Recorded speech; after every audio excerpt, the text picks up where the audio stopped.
வணக்கம். வணக்கம். நீங்கள் இணைந்து கொள்வது இலங்கையின் முதற்தர செய்தி வழங்குனர் நியூஸ் ஃபர்ஸ்டின் பிரதான செய்திகளோடு. இணைந்து கொண்டிருப்பவர்கள் வர்ஷினி பாலசிங்கம், ஜெஃப்ரி ஜெபதார்ஷன். முதலில் இன்றைய தலைப்புச் செய்திகள். கடற்றொழில் துறையின் சவால்களை வெற்றிக் கொள்ள ஆசிய பிராந்திய நிதியத்தை உருவாக்க வேண்டும் என்கிறார் ஜனாதிபதி. சேனல் 4 அலைவரிசை நேற்று வெளியிட்ட காணொலியை நிராகரிப்பதாக அமைச்சரவை பேச்சாளர் தெரிவிப்பு. கட்சியின் தலைமைத்துவத்தை பொறுப்பேற்குமாறு விடுத்த வேண்டுகோளை கரு ஜாசூரி ஏற்றதாக சஜித் பிரேமதாச கருத்து.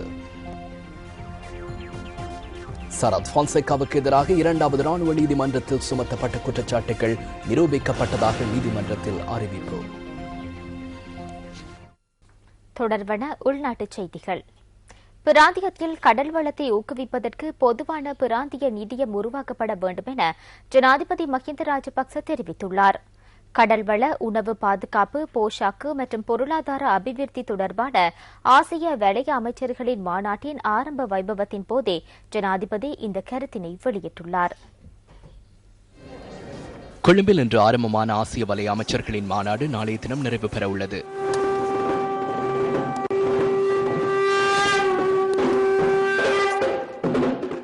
இன்றைய ஆரம்ப தின நிகழ்வில் ஜனாதிபதி மஹிந்த ராஜபக்ச விசேட உரை நிகழ்த்தினார்.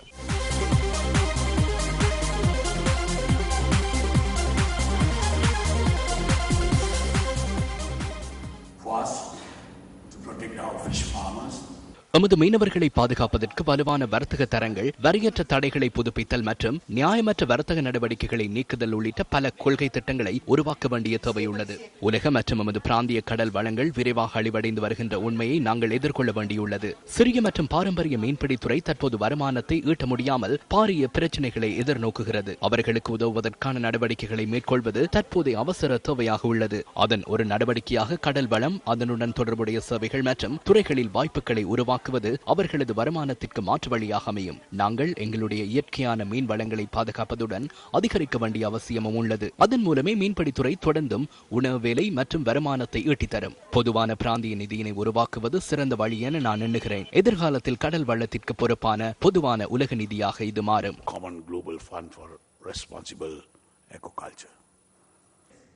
சீனா, இந்தியா, பங்களாதேஷ், பிலிப்பைன்ஸ், தாய்லாந்து மற்றும் இந்தோனேஷியா உள்ளிட்ட 17 நாடுகளின் பிரதிநிதிகள் இந்த மாநாட்டில் பங்கு பெற்றியுள்ளனர். இந்த சந்திப்பின் ஆரம்ப வைபவத்தில் பொருளாதார அபிவிருத்தி அமைச்சர் பசில் ராஜபக்ச உள்ளிட்ட பல அரசு அதிகாரிகள் பிரசன்னமாக இருந்தனர்.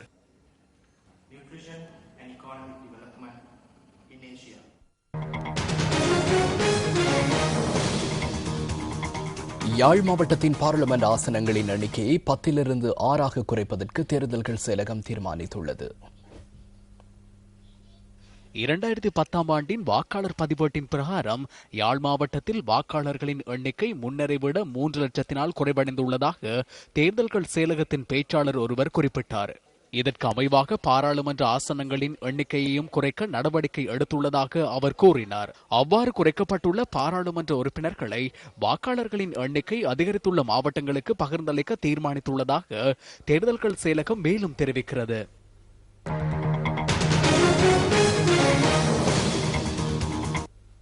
சட்டவிரோதமாக தடுத்து வைக்கப்பட்டுள்ள தமிழ் அரசியல் கைதிகளை விடுதலை செய்யுமாறு வலியுறுத்தி சோஷலிச இளைஞர் சங்கம் இன்று ஆர்ப்பாட்டம் ஒன்றை நடத்தியது. அந்த சங்கத்தின் உறுப்பினர்கள் கொழும்பு கோட்டை ரயில் நிலையம் முன்பாக இன்று பிற்பகல் இந்த ஆர்ப்பாட்டத்தை மேற்கொண்டனர். தமிழீழ விடுதலை புலிகள் அமைப்புடன் எந்தவித தொடர்பும் இல்லாதவர்கள் கூட கைது செய்யப்பட்டுள்ளனர். நாம் அறிந்தளவில் 5100க்கும் மேற்பட்ட தமிழ் அரசியல் கைதிகள் நாட்டின் பல்வேறு பகுதிகளில் தடுத்து வைக்கப்பட்டுள்ளனர். இவர்களுக்கு எதிராக அரசாங்கம் குற்றப்பத்திரிகையை முன்வைக்கவில்லை. குறைந்தபட்சம் தடுத்து வைக்கப்பட்டுள்ளவர்களின் பெயர் பட்டியலிலும் பாராளுமன்றத்தில் சமர்ப்பிக்கப்படவில்லை. சுமார் 1.5 வருடங்களுக்கு முன்னர் கதிர்வேலையில் காணாமல் போன அரசு சார்பற்ற அமைப்பொன்றில் சேவையாற்றிய ஒருவரின் சடலம் வாழைச்சேனை காவத்தமுனை பகுதியில் இன்று மீட்கப்பட்டுள்ளது. காவத்தமுனை துறையடி வீதியில் உள்ள பகுதியளவில் கட்டப்பட்ட வீடொன்றினுள் புதைத்து வைக்கப்பட்டிருந்த நிலையில் இந்த சடலம் தோண்டி எடுக்கப்பட்டுள்ளது. கொழும்பு குற்றப்புலனாய்வு பிரிவின் விசேட போலீஸ் குழு ஒன்றினால் இந்த சடலம் இன்று மீட்கப்பட்டது. 2010 ஆண்டு பிப்ரவரி 2ஆம் தேதி கதிர்வேலையில் வெள்ளை வேன் ஒன்றினால் இந்த நபர் கடத்திச் செல்லப்பட்டதாக போலீஸ் நிலையத்தில் முறைப்பாடு செய்யப்பட்டிருந்தது. இவர் அரசு சார்பற்ற நிறுவனத்தில் இணைந்து கொள்வதற்கு முன்பாக கிராம உத்தியோகத்தராக சில காலம் சேவையாற்றியிருந்ததாகவும் தெரிவிக்கப்படுகிறது. கடத்தலுடன் தொடர்புடைய சந்தேக நபர்கள் அவரின் உறவினர்களிடம் 2 கோடி ரூபாய் கப்பம் கோரியிருந்ததாகவும் தகவல்கள் கிடைத்துள்ளதாக போலீசார் கூறினர். இந்த சம்பவத்துடன் தொடர்புடைய 2 சந்தேக நபர்கள் கைது செய்யப்பட்டுள்ளதுடன் தோண்டி எடுக்கப்பட்ட சடலம் பிரேத பரிசோதனைக்காக மட்டக்களப்பு போதனா வைத்தியசாலைக்கு அனுப்பி வைக்கப்பட்டுள்ளது. கொழும்பு பிரதேசத்திற்கு பொறுப்பான பிரதி போலீஸ் மாதிபர் அனுரசேனா நாயக்கவின் பணிப்புரையின் பேரில் கொழும்பு குற்றப்புலனாய்வு பிரிவின் பணிப்பாளர் DRL ரணவீர உள்ளிட்ட குழுவினர் மேலதிக விசாரணைகளை மேற்கொண்டு வருகின்றனர். விளம்பரங்களை அடுத்து செய்திகள் தொடர்கின்றன. கச்சத்தீவு அருகே மீன்பிடித்துக் கொண்டிருந்த தமிழக மீனவர்கள் மீது தாக்குதல் நடத்தப்பட்டுள்ளதாக தெரிவிக்கப்படுகிறது. ராமேஸ்வரம் பகுதியைச் சேர்ந்த 600க்கும் மேற்பட்ட மீனவர்கள் நேற்றிரவு கச்சத்தீவு அருகே மீன்பிடித்துக் கொண்டிருந்த போது இந்த தாக்குதல் நடத்தப்பட்டுள்ளதாக தமிழகத்தின் சன் தொலைக்காட்சி செய்தி வெளியிட்டுள்ளது. இந்த தாக்குதலுடன் இலங்கை கடற்படையினர் தொடர்புபட்டுள்ளதாக மீனவர்கள் குற்றம் சுமத்தியுள்ளதாகவும் அந்த செய்தியில் குறிப்பிடப்பட்டுள்ளது. ஆழ்கடலில் மீன்பிடி நடவடிக்கையில் ஈடுபட்டிருந்த சுமார் 30 தமிழக மீனவர்கள் மீது 7 படகுகளில் வந்த கடற்படையினர் இந்த தாக்குதலை மேற்கொண்டதாகவும் மீனவர்கள் தமிழக போலீசாரிடம் முறைப்பாடு செய்துள்ளனர். இந்த குற்றச்சாட்டு தொடர்பில் இலங்கை கடற்படை பேச்சாளர் கொமாண்டர் கோசல வர்ணகுல சூரியவிடம் வினவினோம். இந்த குற்றச்சாட்டுகளை முற்றாக நிராகரிப்பதாக அவர் தெரிவித்தார். ஆந்திர பிரதேசத்தில் உள்ள கோயில் ஒன்றுக்கு சுவாமி தரிசனத்திற்காக சென்ற இலங்கை அகதிகள் 130 பேரிடம் மாநில குற்றப்புலனாய்வு பிரிவு போலீசார் விசாரணை நடத்தியுள்ளனர். தமிழகத்தில் உள்ள பல்வேறு முகாம்களில் தங்கியிருந்த இந்த அகதிகள் ஆந்திராவில் ஆன்மீக பயணம் மேற்கொண்டுள்ளதாக தமிழகத்தின் சன் தொலைக்காட்சி செய்தி வெளியிட்டுள்ளது. நேற்று அன்னவரம் கோயிலுக்கு சென்ற இலங்கை அகதிகளிடம் சந்தேகத்தின் பேரில் மாநில குற்றப்புலனாய்வு போலீசார் விசாரணை நடத்தியுள்ளனர். இந்த இலங்கை அகதிகளில் 10 பேரிடம் மட்டுமே உரிய அடையாள ஆவணங்கள் இருந்ததால் அகதிகளிடம் தீவிர விசாரணை நடத்தி வருவதாக ஆந்திரா போலீசார் தெரிவித்துள்ளனர். முன்னாள் ராணுவ தளபதி சரத் பொன்சேகாவுக்கு எதிராக 2வது ராணுவ நீதிமன்றத்தில் சுமத்தப்பட்டிருந்த குற்றச்சாட்டுகள் நிரூபிக்கப்பட்டுள்ளதாக சட்டத்தரணி சஞ்சீவ ஜாவர்தன மேன்முறையீட்டு நீதிமன்றத்தில் இன்று தெரிவித்தார். 2வது ராணுவ நீதிமன்றத்தின் தீர்ப்புக்கு எதிராக சரத் பொன்சேகா மேன்முறையீட்டு நீதிமன்றத்தில் தாக்கல் செய்துள்ள மனு இன்று பரிசீலனைக்கு எடுத்துக் கொள்ளப்பட்ட போதே சட்டத்தரணி இதனை கூறினார்.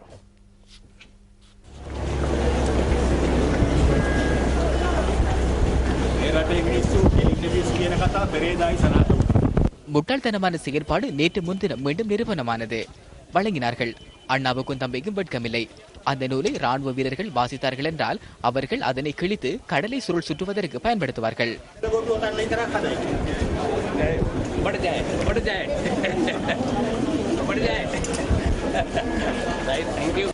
எரிக் பஸ்நாயக்க, AWA சலாம், உப்பாடி அபேரத்ன ஆகிய மூவரடங்கிய நீதிபதிகள் குழா முன்னிலையில் கருத்துக்களை முன்வைத்த சட்டத்தரணி ராணுவ சட்டத்திற்கு அமைவாகவே குறித்த வழக்கு விசாரணை இடம்பெற்றதாக சுட்டிக்காட்டினார்.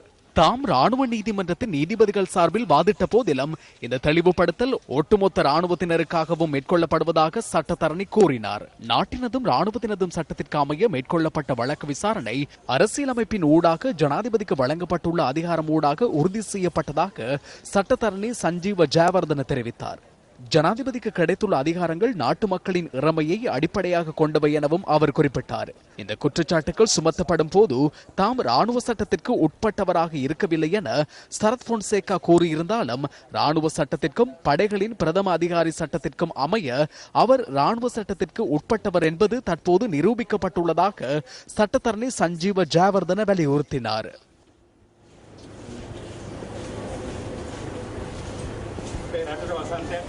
நாட்டில் வசந்தம் ஏற்பட வேண்டுமாயின், மக்கள் மனதுக்கு நிம்மதி கிடைக்க வேண்டுமாயின் இந்த ஊழல் மிக்க அரசியல் கலாச்சாரத்தை முடிவுக்கு கொண்டு வர வேண்டும் என்பதை மக்கள் புரிந்து கொள்ள வேண்டும். அது மக்களுக்கு புரியும் நாளில் எமது நாட்டுக்கு நன்மை கிடைக்கும்.